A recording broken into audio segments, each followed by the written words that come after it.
Yeah. I love my HBCU. And boy, I love it, love it. I love it, love it. I love my HBCU. And man, I hope my team they won one. Yeah. I hope my team they won one. Yeah. Man. I hope my team they won one. I hope my team they won one. Yeah. I tune into the HBCU Sports Lab to see if my team won or lost. If they lost, I'm quiet as a mouse. But if they won, keep tab. I'ma do the dab, yeah.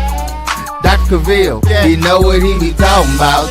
Mike and Charles, they know what they be talking about. They compress the analytic data with this hip hop. If you know them like I know them, they gon' tell you if your team, if they won or lost, and who the ball. So listen to Professor, yes sir, and pay attention, cause he gon' teach a lesson. Welcome to episode 586 of Dr. Cavil's Inside the HBCU Sports Lab. I'm David L. Rhodes. This is the Indy Report, and I got my partner in crime, Tariq Wilson from the HU Pirate Ship. And Brandon King will be coming shortly. As soon as he shows up, I'm going to just pop him right in, because that's what I do on these shows. So I hope you guys are having an outstanding week on this lovely Wednesday. Reek, how you doing, my man?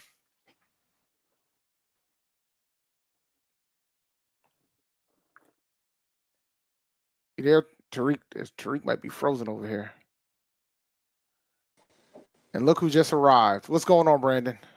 What's going on, my brother? I'm doing all right. I think Reek might be frozen. We'll give him a quick second. I might run through the intro while he gets situated. Okay. Yeah, he's having tech issues. He just sent me a text. So I'll run through the intro Welcome to 586 of Inside the HBCU Sports Lab radio show and podcast, the show that's covering the sporting HBCU diaspora, all things HBCU sports for institutions large and small, from the NAIA to NCAA. We share insights and information on the HBCU sports culture and HBCU athletic aesthetics to facilitate the stories of HBCU athletic programs and the business of HBCU sports. I'm your host, David L. Rhodes. Shout out to Dr. Keanu Cavil. And we also have Brandon King and Tariq Wilson, and he will be returning very shortly, I'm assuming, once he gets his technical issues squared away. We are filming live from our home studios and sending a signal live to our KCOH 1230 AM studios with the Texas Radio Hall of Fame Ralph Cooper in the beautiful home of Texas Southern University from Houston, Texas. So, Mr. King, man, before we get into football, how's everything going, my man? How's things going? Yeah, I can't complain. The children are doing well. They got their 4-month shots today, so they were, you know how that goes after shot time. So they're a little fussy. So, but they're doing good. They're doing good. Good, yeah. I don't miss that era one bit. Let me be clear. I don't miss that era. But I got a 17-year-old, and just for the situational awareness of folks, if you see me turn my head, I'm watching Morgan State and A&T right now playing in Club Corbett right now in basketball. So I'm going to be turning my head, looking at the score. I mean, and I'll probably give you guys updates since, I don't think most of you got full sports. So I'm here to help.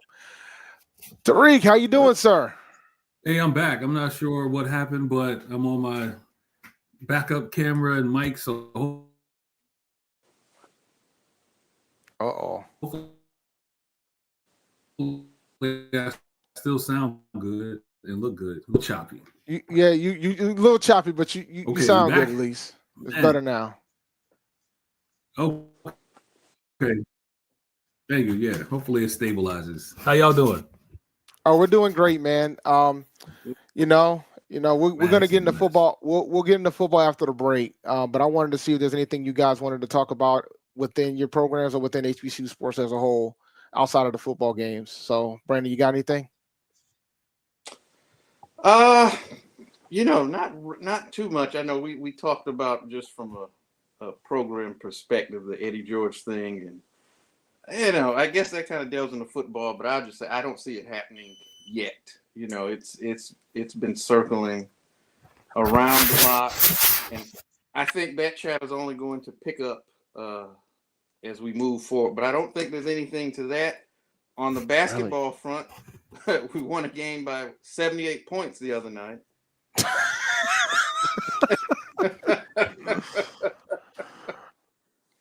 We beat a school, East West University. That sounds like something off of Coming to America. Like we played the University of the United States, and University of the United States.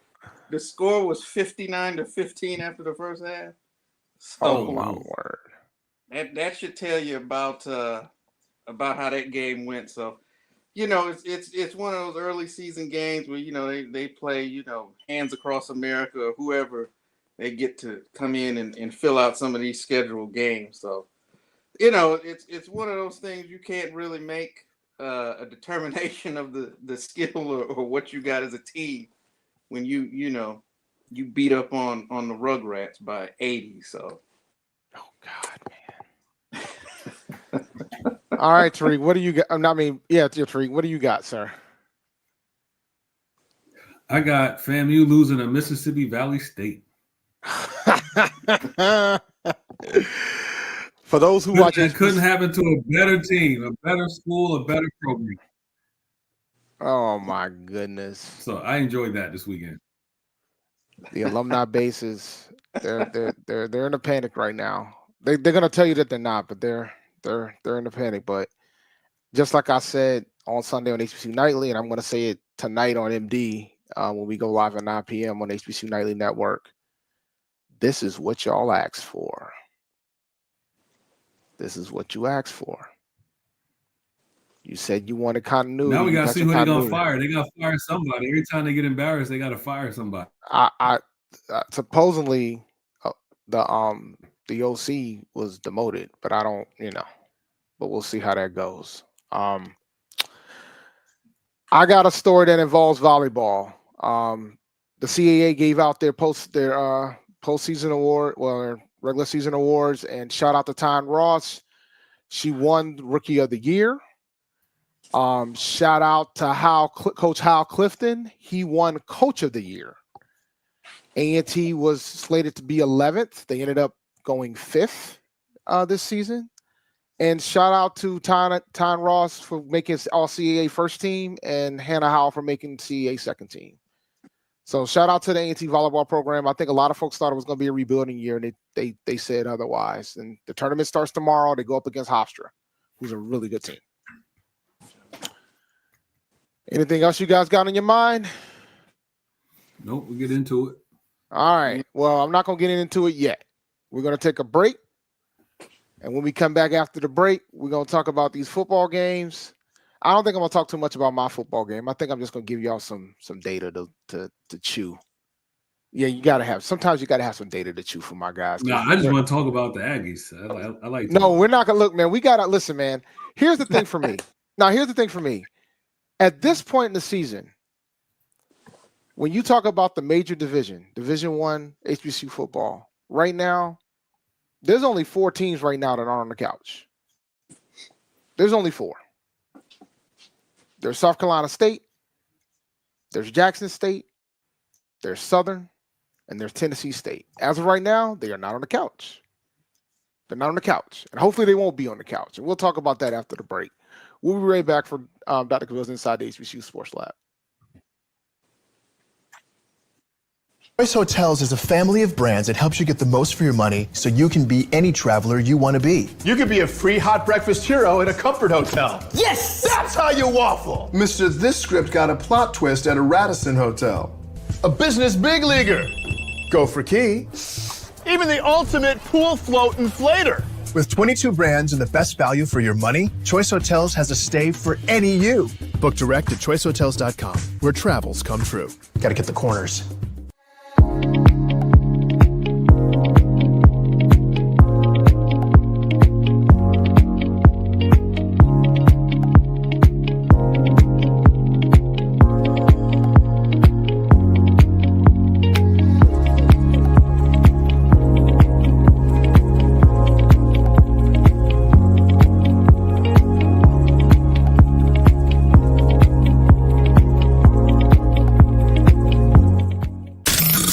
Human Voice has always connected audiences with experiences. Major brands all across America have trusted Kever's voice time and time again.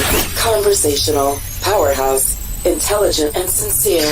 That's the voice you need for your creative marketing process. KEAVERSVOICE.com. Kever's Voice, Kever's Voice, keversvoice.com. Always on, all the time.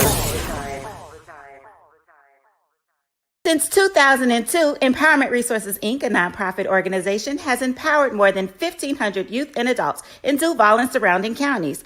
Through its programs, Journey into Womanhood, Girls Mentoring, Life Skills for Teens, and Parenting Education Coaching. To get involved with programs, volunteer, or donate, visit www.empowermentresourcesinc.org. Follow us on social media, facebook.com/empowerment.resources and instagram.com/empowermentjax. Troy, you work here? I'm never not working. Like Head and Shoulder Scalp Shield technology, up to 100% dandruff protection, even between washes. Never not working. Never not working. Never ever not working. Head and Shoulder Scalp Shield. Never not working. You're looking for the latest information on Southern University sports, the Southwestern Athletic Conference, and HBCU athletics. There's only one place to go. Tune in to the Carlos Brown Show. Compress the analytic data with your hip hop. If you know them like I know them, they gon' tell you if your team, if they wanna lose, and who the ball. So listen to Professor, yes sir, and pay attention, cause he gonna teach a lesson. Welcome to Dr. Cavil's Inside the HBCU Sports Lab. Do we want to let's start with you, Reed, because I know you got it. I know this is probably gonna be your final segment of the evening. So let's start with you regarding Hampton. How did Hampton do this weekend? Well, they lost. I think we're getting used to moral victories here on the Pirate side, I guess, if we really subscribe to that. So Hampton lost to Richmond 21-24. So close game, man. What is with Richmond being having these close games against us? They from what I can see, they're not that athletic, right? But they are big and they just wear you down. They're not gonna like score a bunch of points on you, but they will just wear you down and get the last shot in. So that seems to be their game plan. That's what they did to us. That's what they did to y'all. That's what they did to a lot of folks. So we lost to them by 3. I guess the silver lining and all that is, so Richmond is number, what are they now in the season ranked? They are the number 10th team. Rhode Island is ranked 13th and Villanova is ranked 15th. So to those 3 teams who will all be playoff teams, we lost to them by a combined total of 11 points. Much closer than us. I mean, we gave Richmond a fight, but we did not give any of those other teams a fight at all. Yeah, so that's good. I mean, the best part about it though is like we finally have a defense. Like it's been years when you could like get to the end of the game and you think like, hey, the team is actually going to stop somebody. This has been like a good 6-7 years. So now they get stops. The problem now is just the quarterback. Like Jeff and I have been saying for years since we joined the CA, you got to have a quarterback who can convert on third downs. Like they can't throw it into the turf. Like or fumble or something like that. So our guys have been doing that late in these games and the other teams haven't. So that's just been the problem. So once we can actually win those third downs, will be a problem. But yeah, we lost, but at least, last year we would have lost that game probably by 21-28.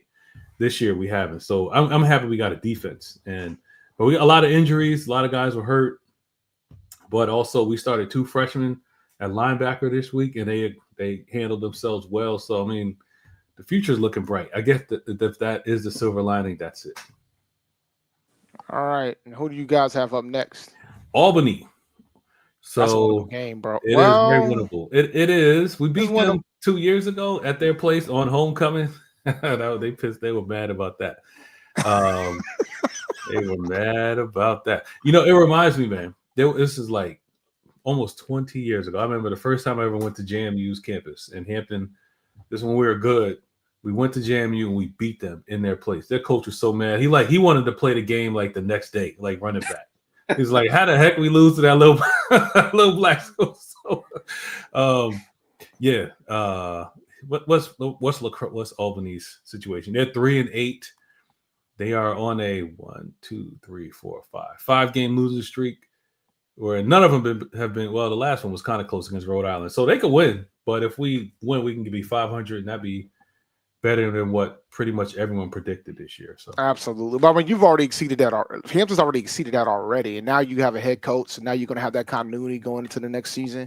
So it's a great thing to see that Hampton's going in the right direction from a football standpoint. Yes, sir. It's good stuff. Good stuff. Yeah. I mean, it's winnable. Like, so Albany lost a lot of talent in the portal. coming into this a lot. Like that. This we're talking about a team that made it to the semis of the FCS playoffs last year, but their roster got ravaged last year. Here's why they're 3-8.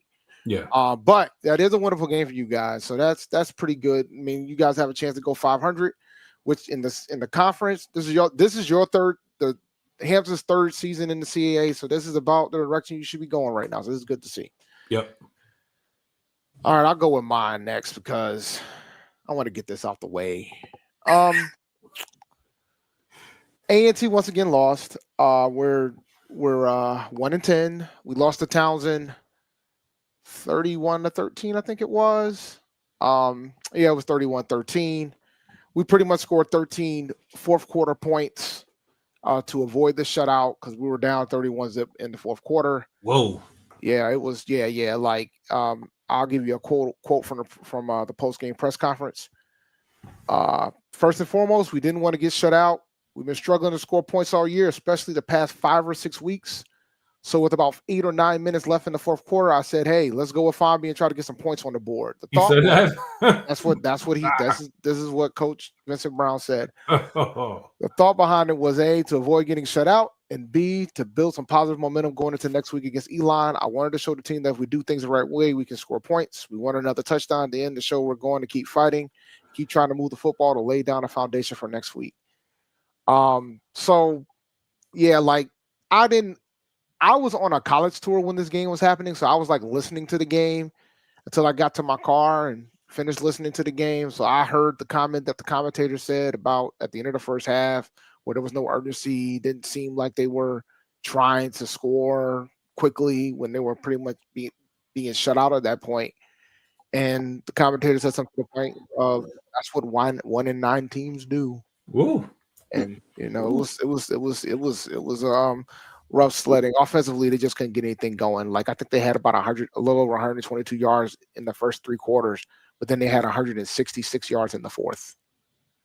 So it made me ask a lot of questions regarding that. And then it also had me digging into the rabbit hole, looking at some of the stats because I wanted to try to do some type of a comparison between last year and this year. Because the thing for me is about progress, right? I want to see progression. And right now we're giving up about 8 points more per game defensively. So over a touchdown more points defensively. And offensively, we pretty much haven't changed. Last year we were at 16 points a game.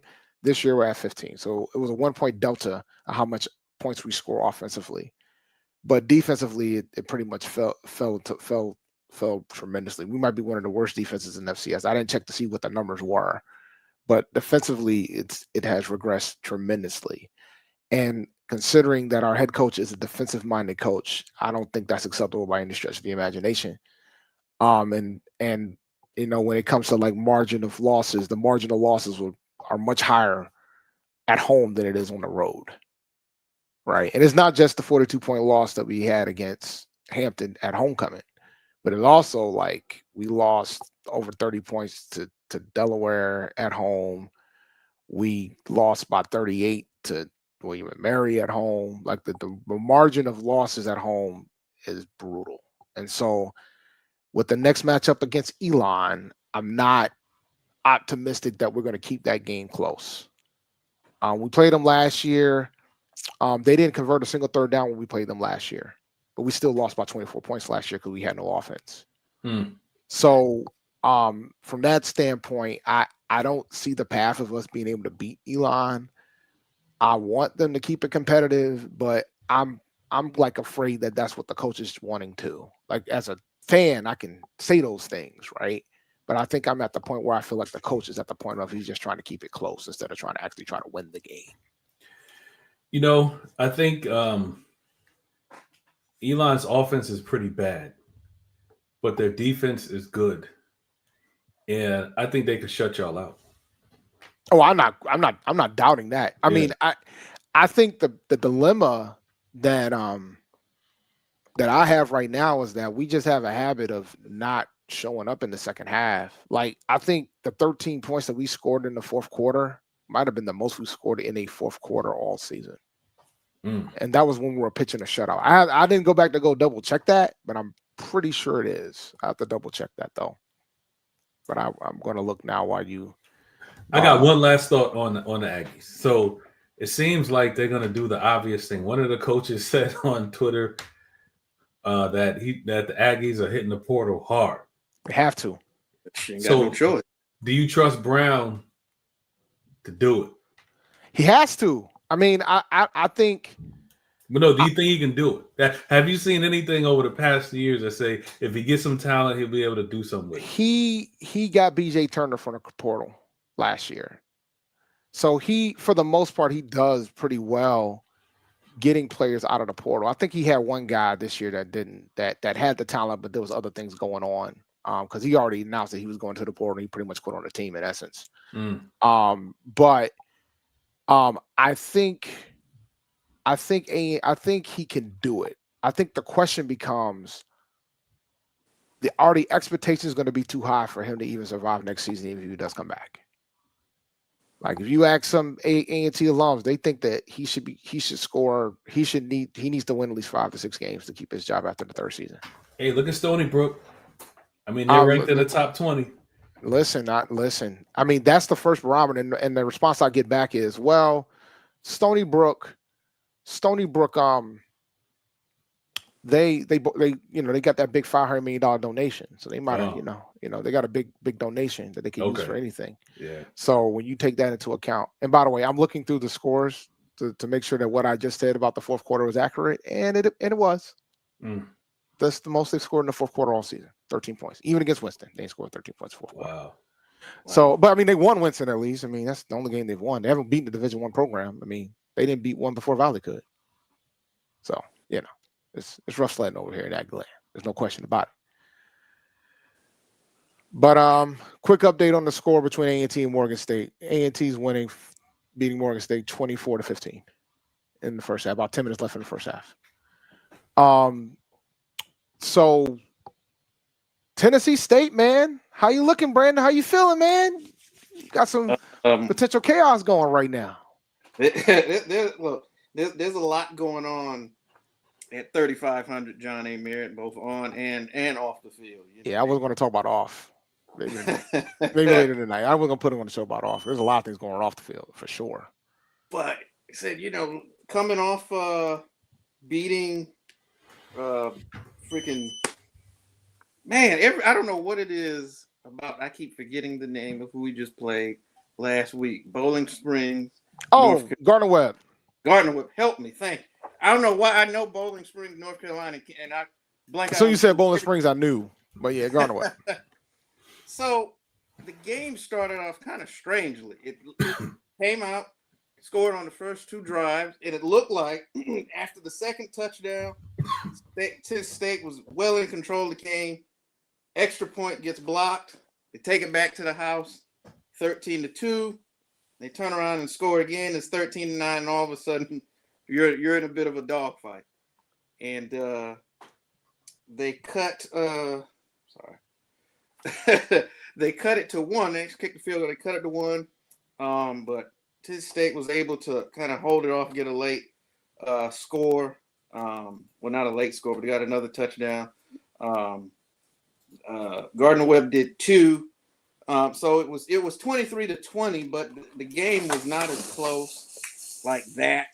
There were some moments there in that third quarter, because their quarterback was really able to get out of the pocket and do a lot, either scrambling or escaping it and making plays, throwing the ball down the football field there.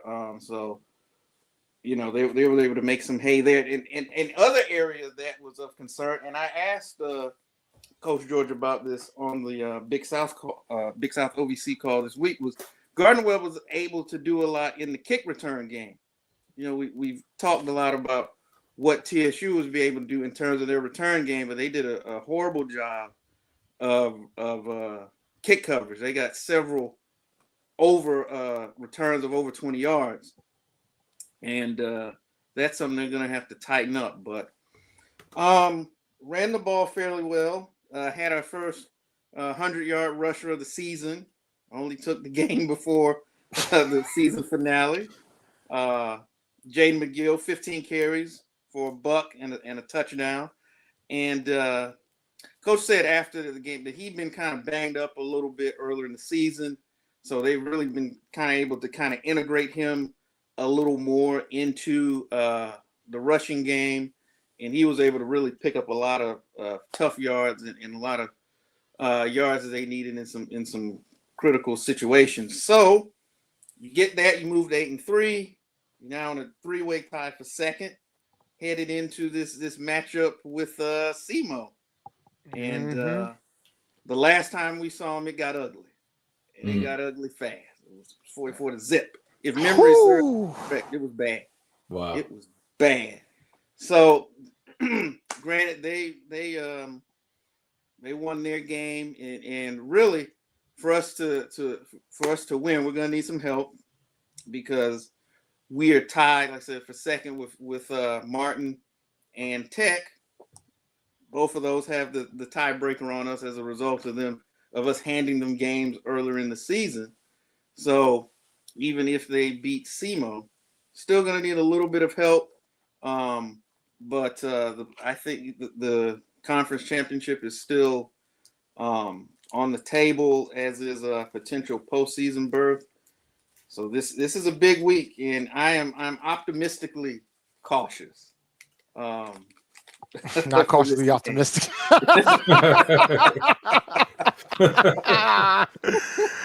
I will say this. So for those who don't know the scenarios, if SEMO wins, they win the conference. Yes. If Tennessee State wins, they need Tennessee Tech and UT Martin to lose their prospective games, and then Tennessee State will get the at-large bid because they get the auto qualifier because they would own the tiebreaker against SEMO. The only way Tennessee State can win the conference is if it's just a tie with them and SEMO. If everybody wins, then it'll be a 4-way tie, and SEMO will get the automatic qualifier. Well, if Tennessee State beats SEMO, then it'll be a 4-way tie, and then everybody would get then SEMO will get the automatic qualifier. Then there'll be a debate on whether or not Tennessee State gets a shot at the at-large bid. I believe there's no scenario where I believe UT Martin's the only one where they can't win the conference. There's no scenario where they could win the conference. I think there's a scenario for Tennessee Tech as well. I think if it ends up being like a 2-way tie between you two, or maybe it's one of the Tennessee teams can't win the conference. I don't have it right in front of me. This is what memory does, right? But overall, man, I hope if you guys can pull it out and beat SEMO, I think they would have. I would think the committee would have to give you guys an at-large bid at that point. I think. Now, I'm not part of the committee. I ain't got no juice like that. But I think if you guys beat SEMO, I think you guys should get in. I think you guys will take one of the last at-large spots. Yeah, they'll get it. They'll get it. Or I think even if they do lose, but it's a close competitive game, I think it's still in the realm of possibility. It is, but I think there's going to be like a lot of level of help. Like you're going to have a different type of chaos in a lot of conferences because the CAA is probably going to get four slots. So something ugly's got to have to happen. CAA might get 5. Well, the only reason why they wouldn't get 5 is because Delaware's not eligible. Yeah. They'll get 4. They'll get at least 4. At least 4. And I think they have a possibility of 5 if craziness happens. Yeah.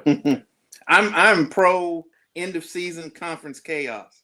So bring it on. Me too. I want us to have to go to like the 6-degree tiebreaker.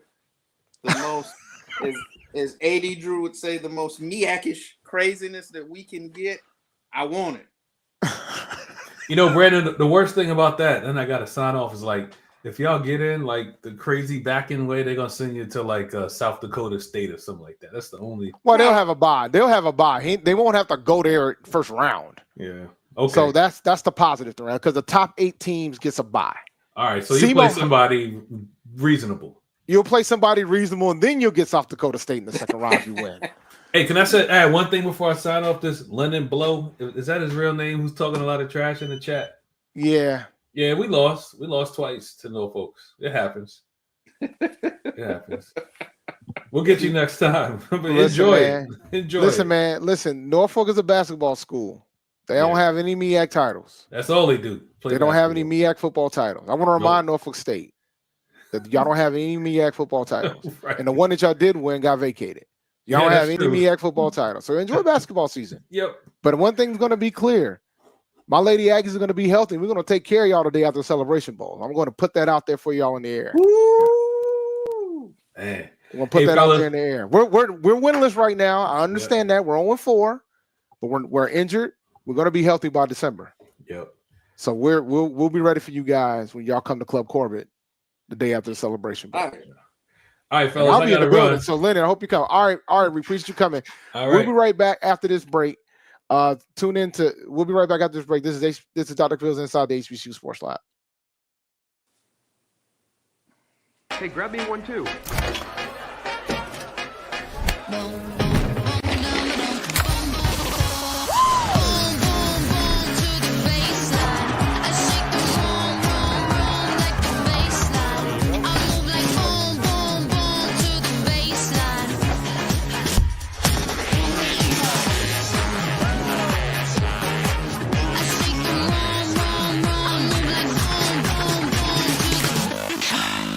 This is Brian Fulford. AD Drew and I are co-hosts of the BCSN Sports Wrap. We talk about all things related to HBCU athletics. From the games, teams, coaches, and fan interest stories, we cover it all. You can find our shows on Facebook at BCSN Sports Wrap, YouTube at MyJBN Online, and everywhere you listen to podcasts like Anchor, Spotify, Google, and Apple Podcasts. You can also find the show on the Jericho Broadcast Network's app.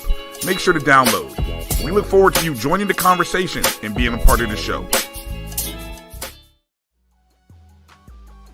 This is the Dean of the College of HBCU Sports, Kenyatta Cavil of Dr. Cavil's Inside the HBCU Sports Lab with Mike Washington and Charles Bishop. Come mix it up in the lab where the course lecture is in session every Tuesday from 6 o'clock p.m. Central Standard Time on Facebook Live, YouTube Spreaker, or the BCSN app, as we discuss all things about the HBCU sports culture, including exploring the week that was in the sporting HBCU diaspora, as well as the upcoming week of HBCU sports. With me, the Dean, the College of HBCU Sports, on Dr. Cavil's Inside HBCU Sports Lab with Mike Washington and Charles Bishop. Course lecture dismissed. Choice Hotels is a family of brands that helps you get the most for your money so you can be any traveler you want to be. You could be a free hot breakfast hero at a comfort hotel. Yes! That's how you waffle. Mister, this script got a plot twist at a Radisson hotel. A business big leaguer. Go for key. Even the ultimate pool float inflator. With 22 brands and the best value for your money, Choice Hotels has a stay for any you. Book direct at choicehotels.com, where travels come true. Gotta get the corners. When you're looking for the latest information on Southern University sports, the Southwestern Athletic Conference, and HBCU athletics, there's only one place to go. Tune in to the Carlos Brown Show, exclusively on the Black College Sports Network. Compress the analytic data with your hip hop. If you know them like I know them, they gon' tell you if your team, if they wanna lose, and who the ball. So listen to Professor, yes sir, and pay attention, cause he gon' teach a lesson. Welcome to Dr. Cavil's Inside the HBCU Sports Lab radio show. Let's talk some basketball. Or we can, if you want to talk about what's going on in Tennessee State, we can. But it's your call, Mr. King. We can talk some hoops. There'll be plenty of time to talk about that. I want to focus on some sports. Nothing wrong with that at all. So with regards to hoops, the A&T men, like I said earlier, are playing Morgan State right now. They're up 30-19 with about 6 minutes left in the half. And right now they're currently 2-2 in out of conference play. They just beat the Citadel on the road 82-73, and they had a close loss to George Washington University 80-85 on the road as well. So overall, they were projected, I believe, to place 10th in the CAA. I think it was 10th place. So based on what I've been seeing so far, I think they're going to go above that projection. And most of every sport other than football has pretty much exceeded their expectations from a preseason standpoint while they've been in the conference. So I think they're going to place higher than 10th. They got phenomenal guard play. They did some. Coach Monty Ross did some work in the portal, and they got some pretty good players that came out of the portal. So I think we're going to be much better much improved from last season. Yeah, I guess it's going to be interesting to see how you guys come out. You were saying that you all were that was the women's. You were saying that was dealing with the injury bug. Yeah, the women, the Lady Aggies, they're 0-4 right now. Shania Clark, she was out for a period of time at the beginning of the season. She's back now, but Malia Bracone, who was all defense CAA last season, I believe she was on I think she was first team CAA or second team CAA last year as well. She got injured in the opener, in the first game. And which was the craziness where they had to play in the practice court because of all the issues going on against SMU with their home court. Yeah. So, and like we also have the Maya Tucker who got hurt in the final game of the WNIT, and so we'll see if she returns later this year. But overall, man, we were able to recruit really well. We still got some pretty good talent on our roster. I think there's a positive to it. We get to see some other players get more minutes, get more time, so they'll get so they'll be ready for conference play. And I'm hoping by the time December rolls around, Bracone comes back and things of that sort. So we'll see. I'm not concerned yet. I think I would be worried if we lose to Winston-Salem State tomorrow. Like we have Winston tomorrow, and I believe later in the week we also have the school down the road. Those games are both going to be in Club Corbett. We should not lose to either one of those schools. So I would probably be concerned if we do. Like we had our opportunities to beat Rice. We gave up like a 7-point lead, like with minutes left in the game. Like we should have beaten Rice. Mercer, it was just they couldn't get any shots, to drop in the second half, which was brutal. We had a pretty good lead going into the fourth quarter, and they couldn't get the shots down. We just lost to Mercer. So I think once the team gels and mesh, I don't think we're going to have an issue going to the conference. I think the only team that scares me a bit in the CAA is Charleston. Charleston's legit. How long are those young ladies supposed to be out? Well, we don't really have too many details on Bracone. It just didn't look good. But I'm hearing Demaya Tucker might not even play. It's like it was bad. Yeah, but that hasn't been a done deal yet. They could be a red shirt type of situation. Because I was at the game when she got hurt last season, and it was the final game, and it takes time for those type of injuries to heal. But I think Bracone will probably be back. I expect Bracone to be back prior to conference play beginning. But she's our best defensive player. But Jordan Dorsey is our best overall player, and she's healthy and she's doing what she needs to do. But I think right now the biggest concern I've seen so far with the ladies is that she's the only one that's like getting points on the board offensively, and that's not sustainable long term. Particularly once you get into conference play. Yeah.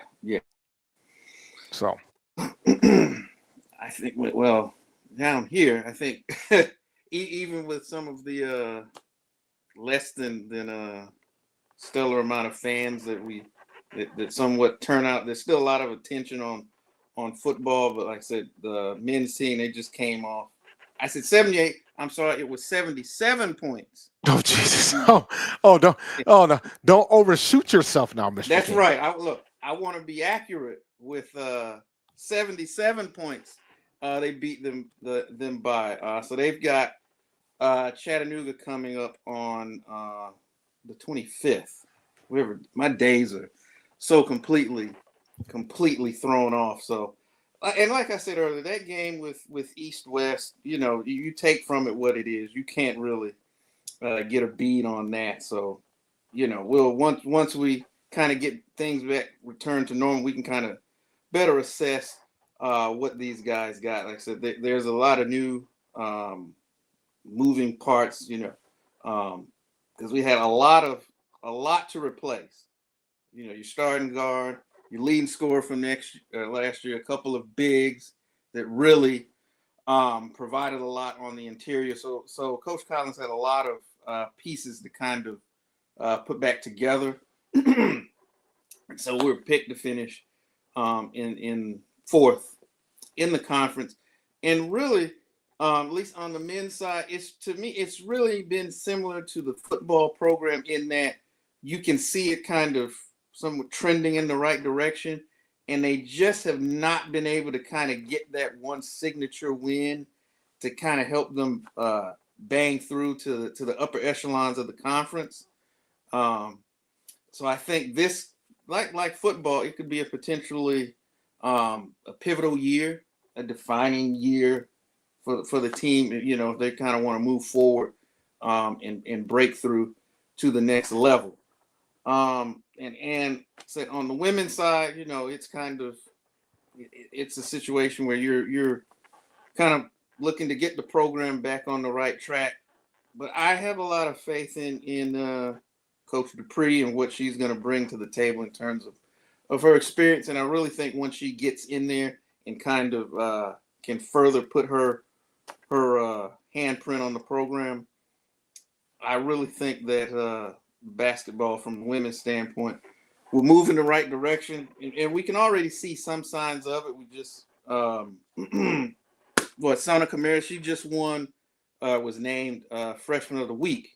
Mm. So you start when you have players that are starting to do that at this point already in their careers. It says that you're getting players in there. I can't say you're getting dudes in there because we're talking about ladies. You get some ballettes in there, some ballerettes in there to help set that program back in the right direction. So once we totally turn our attention from football, I think the basketball will get a lot more attention and focus that they deserve, and we'll kind of see how this season turns out on both the women's and on the men's side. Well, you know me, man. I've been part of the basketball season for a little while now, so I've been looking forward to finding other sports to look myself forward to, with regards to what's been going on in the football year. So, but now, I mean, I'm happy that the men they're turning the corner. I mean, Monty Ross has done a tremendous job on the men's side. Like I said, I'm not worried about the women yet. There's no reason to be. Injuries are part of the game. It just takes a little bit of time. So I'm not concerned. I'm not worried yet. I mean, I could legitimately think that we probably could have potentially been 2-2, 3 or 2-2 at worst. But they're 0-4 now. They'll probably get their first win tomorrow, and they'll run that into going against the school down the road 4 days later. So that's what I'm shooting for, and that's for the men right now. About 2.5 minutes left in the half. A&T's up 10 points, 36-26 against Morgan State. Well, 38-26 against Morgan State. So 12-point lead right now. Playing really good right now for sure. All right. What you got, Brandon? No, I'm going to reiterate. Yeah, like I said earlier, and you with the injuries, you got some ladies that are getting some minutes that they might not otherwise gotten to take those lumps now. And like I said, when you move on to conference and tournament play, they'll be battle tested. So that's only going to help the ball club. I completely agree. And so you got true freshmen getting opportunities and things of that sort. So can't be mad at that. All right, we're gonna take our last break. When we come back, I'll figure out what we talk about. Maybe we'll talk about what happened in the MEAC. Congratulate some teams. We got some champions. So we'll congratulate some teams after the break. Yes, sir. This is Dr. Cavil's Inside the HBCU Sports Lab.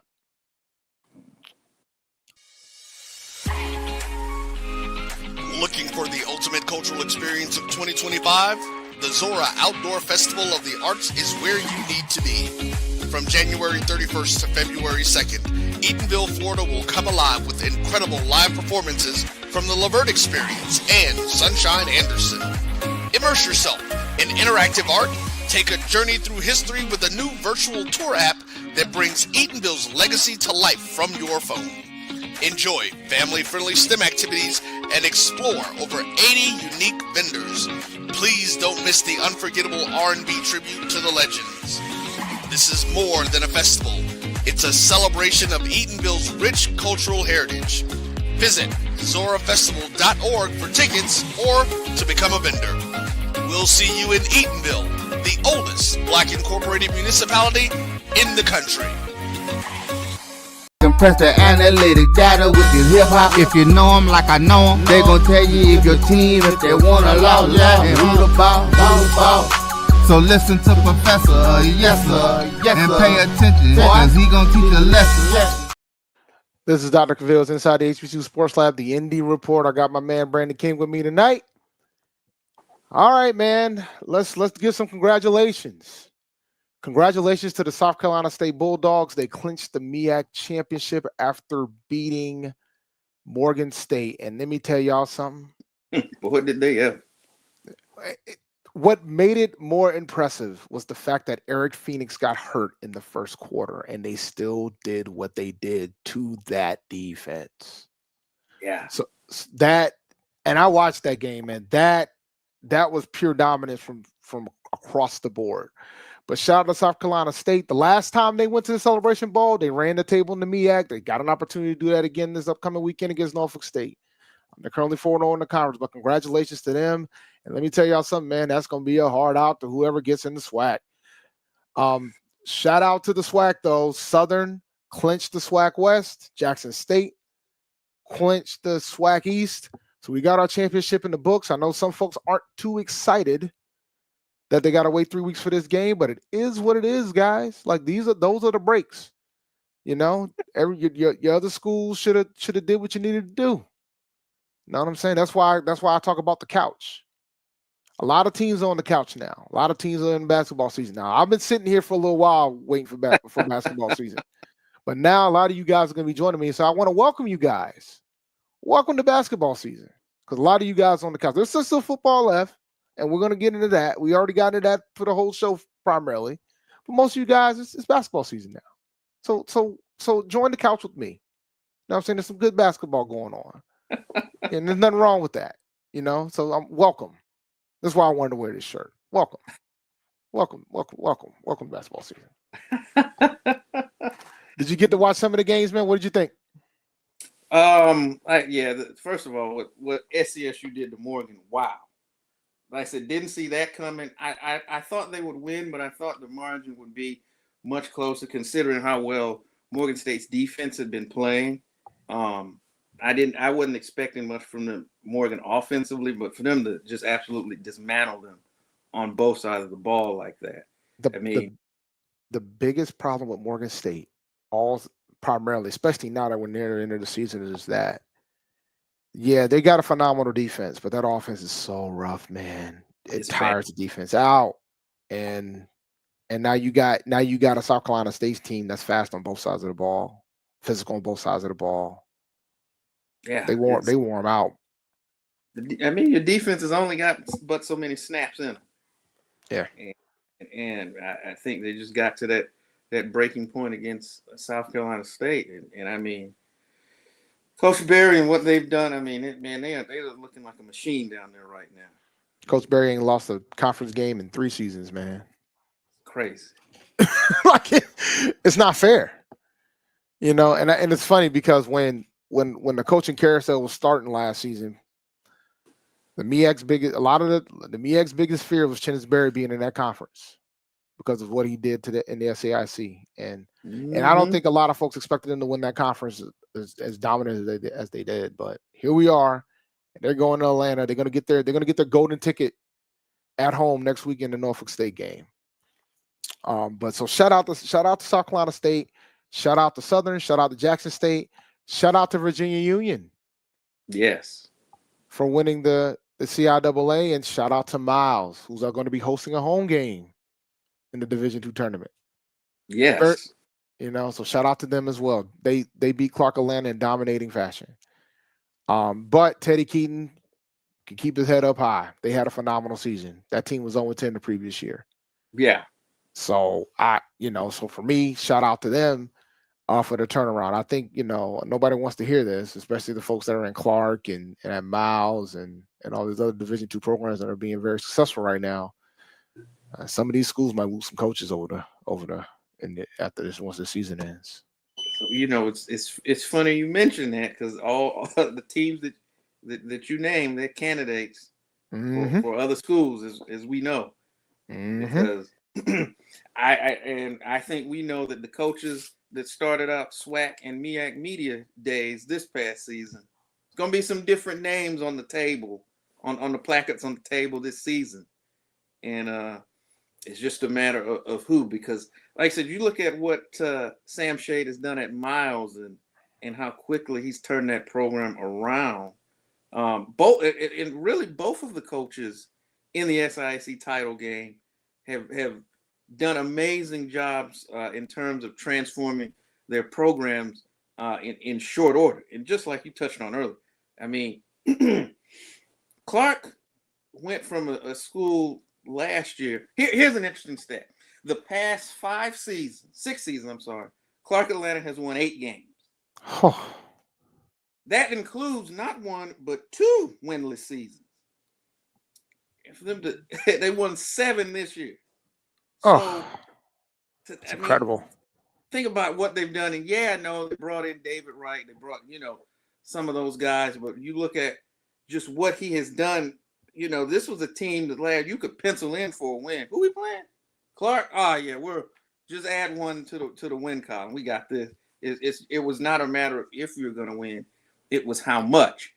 And for a good stretch of the season, they were the class of the SIAC. They hit a few stumbles and bumps, but they still were able to make it to the title game. You had the MVP of the league and David Wright III. You had several guys who made first and second all SIAC off of that roster. So, I mean, it was a whale of a job.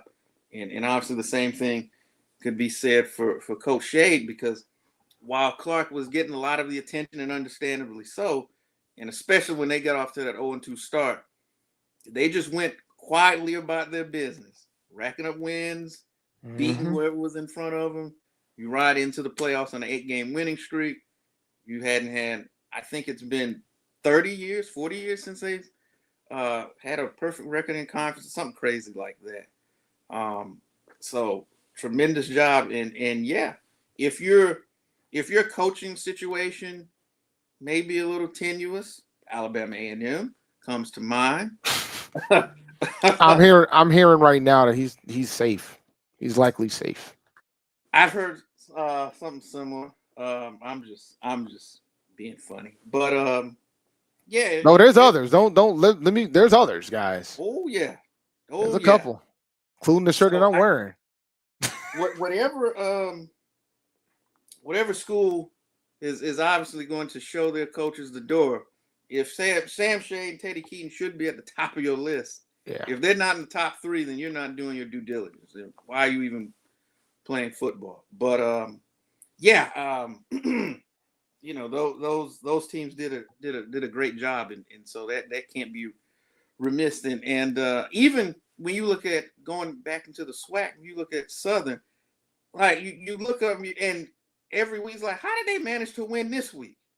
Because it's like never the same each week. And that's the most dangerous teams, man. If they can win different ways, that is so dangerous, man. Like, how do you game plan for that when you win games 5 different ways in a season?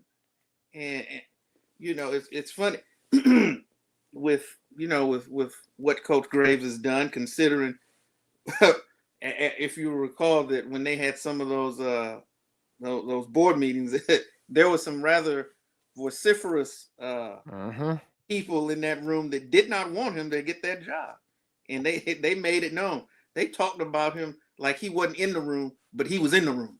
Like, man, tell us how you really feel. And here it is. You look, and he's got him in the SWAC championship game, and then if he wins the Bayou Classic, that's just more icing on the cake. So there's so many teams that have just done a tremendous job in going from perennial conference roadkill to now you're the cream of the conference. So it's going to be interesting to see how Miles does in the postseason, how the SWAC's going to shake out as that leads into the Celebration Bowl. So although there's a lot of teams that are currently on the couch, there's still some good football left to be played and to determine how this thing is going to shake out. So I'm excited about it. Absolutely. All right, we need to close out. I gotta make sure I close out on time. I didn't close out on time last week. Thank you for listening for Inside the HBCU Sports Lab. Make sure you share our podcast with your friends and colleagues. We look forward to next week as we discuss the latest news in the lab. Let me see here because I don't have the whole spill, man. I feel a way about that. Hold on. I know they ain't the whole spill. Make sure you follow Dr. Kiana Cavil on Twitter, Facebook, and Instagram. Inside HBCU Sports Lab 1 on Facebook. Inside the HBCU Sports Lab on YouTube. Make sure you go to sneakershoptalk.com and go check out Brandon's stuff. I'm still on Twitter for now, and that's my handle for now. But I've been slowly but surely walking my way to Blue Sky. Like I'm on Blue Sky right now. I'm trying to figure it out. Just for Blue Sky, you just remove the digits in my handle right there that you see. My handle is Champ D1012 on Twitter though. Dream big and continue to move forward. We will talk to you soon. Brandon, course. Lecture dismiss.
I didn't end the stream.